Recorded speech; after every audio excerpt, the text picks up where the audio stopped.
Bubonic plague को black death क्यों कहा जाता है? ब्लैक डेथ क्या है? क्या आप जानते थे कि ब्लैक डेथ मानव इतिहास में अब तक का सबसे भयानक विश्वमारी है? यर्सीनिया पेस्टिस नाम का बैक्टीरिया इसका कारण माना जाता है।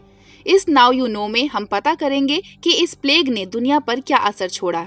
यूरेशिया में 75 से 200 मिलियन लोगों की मृत्यु इस ब्यूबोनिक प्लेग से हुई, जिसमें ज्यादातर यूरोप में 1347 और 1351 के बीच हुई।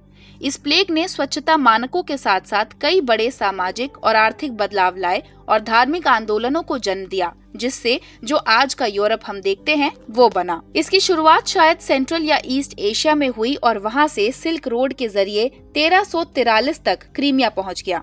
ऐसा माना जाता है कि जेनो मर्चेंट जहाजों पर रहने वाले जो काले चूहे थे, उनका खून चूसने वाले पिस्सू के माध्यम से ये प्लेग मेडिटेरेनियन बेसिन में फैल गया और इतालवी प्रायद्वीप के माध्यम से बाकी यूरोप में फैल गया।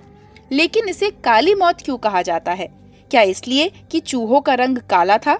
ये हो सकता है, लेकिन इससे जो लोग संक्रमित थे उनके शरीर पर गैंग्रीन के कारण उनकी त्वचा और मांस मर जाती थी और काली हो जाती थी। पिस्सू के काटने से अधिकांश पीड़ितों को तेज बुखार, खून की उल्टी और सांस लेने में कठिनाई होती थी और शुरुआती संक्रमण के 2 से 7 दिनों के भीतर मृत्यु हो जाती थी। इस प्लेग ने 3 रूप ले लिए थे। कुछ लोगों को फेफड़ों में संक्रमण था, जिसके कारण उन्हें सांस लेने में कठिनाई हो रही थी। जिनको ये लक्षण दिखा वो 2 दिन के अंदर मर गए। कुछ पीड़ितों को अपने कांख के नीचे फोड़े दिखाई देते थे। तीसरे रूप में दोनों लिंग के लोगों को उसंधी में ट्यूमर हो रहे थे। इस महामारी ने यूरोप की 30 से 60% आबादी को मार दिया और दुनिया की आबादी को लगभग 25% कम कर दिया।